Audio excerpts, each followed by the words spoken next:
तो हम लोग बढ़ते हैं तृतीय बौद्ध संगीति यानी अगले काउंसिल की तरफ, और यह देखते हैं कि जो तृतीय बौद्ध काउंसिल है कब हुई, कहाँ हुई, द्वितीय के बाद, सेकंड के बाद। ओके, तो इसका टाइम पीरियड देख लिया जाए तो 251 ईसा पूर्व यानी बीसी में हुआ।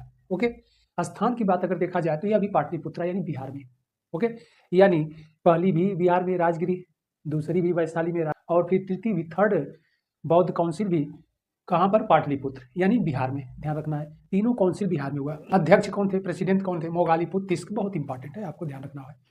इसके बाद उस समय रूलर कौन था, शासक कौन था, तो मौर्य शासक अशोक यानी सम्राट अशोक थे। ओके, चक्रवर्ती राजा था अशोक। तो यह इंपॉर्टेंट समय क्या, 251 ईसा पूर्व। स्थान प्लेस पाटलिपुत्रा, अध्यक्ष मोगालीपुत्र तिस्क।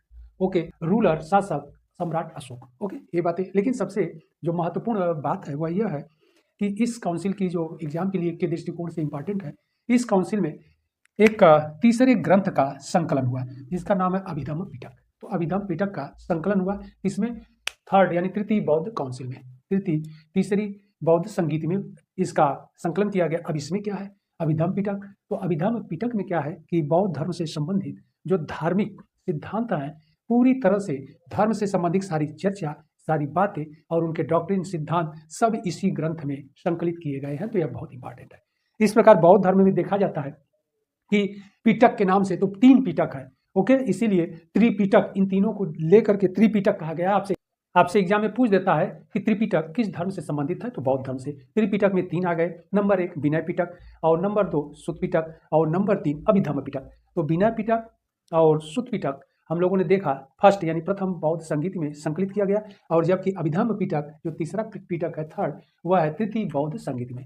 तो थर्ड तीसरा जो है तृतीय बौद्ध संगीत में, ऐसे समझ लीजिए। और इसके आगे बढ़ते हम लोग, तो इसकी दूसरी सबसे बड़ी विशेषता यह है कि शासक अशोक थे, सम्राट अशोक थे। अशोक का भी झुकाव बौद्ध धर्म की ओर था, और बौद्ध धर्म की ओर था तो रूल यानी नियम, इसके बाद धार्मिक सिद्धांत क्या थे, इनके उपदेश क्या थे, इनकी विचारधारा क्या थी। तो ये महात्मा गौतम बुद्ध के द्वारा जो स्थापित किया गया था बौद्ध धर्म, उनमें इनकी गहरी आस्था थी, और यह उसके मूल रूप को ही बनाए रखने पर विशेष बल दिए। इसीलिए सम्राट अशोक जो है, जो बौद्ध धर्म अगर देखा जाएगा चौथी संगीत में या सेकंड में भी हम लोग देखें कि परिवर्तनवादी और अपरिवर्तनवादी विचारधारा में यानी 2 भागों में विभाजित हो गया, तो यह सम्राट अशोक अपरिवर्तनवादी विचारधारा के समर्थक थे या सपोर्टर थे। और आप ऐसे समझने के लिए कह सकते हैं, एग्जाम में जो प्रश्न बनते हैं कि सम्राट अशोक जो है बौद्ध धर्म के हीन यान शाखा का समर्थक था। ओके।